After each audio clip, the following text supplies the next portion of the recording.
नमस्ते, मी आज आपल्या समोर उपक्रम सादर करणार आहे व विषय आहे सूचना फलक.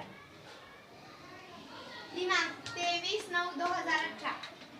समर्थनगर परिसरातील पाणी पुरवठा करणाऱ्या पाईपलाईनच्या दुरुस्तीच्या काम तातडीने सुरू करण्यात येणार आहे. त्यामुळे उद्या आपल्या परिसराचा पाणी पुरवठा बंद ठेवण्यात येणार आहे. समर्थनगर परिसरातील सर्व नागरिकांना याची नोंद घ्यावी.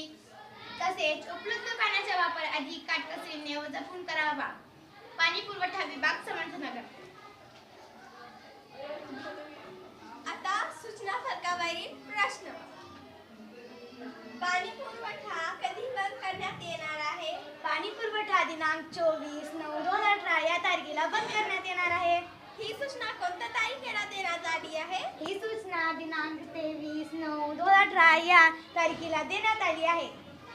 पाणी पुरवठा बंद का ठेवण्यात येणार आहे?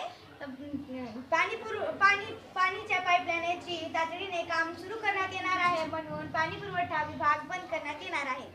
पाण्याच्या वापराबाबत नागरिकांना कोणती सूचना देण्यात आली आहे? पाण्याच्या वापराबाबत नागरिकांनी सूचना देण्यात आली आहे की पाणीचा वापर काटकसरीने करावे व जपून करावे.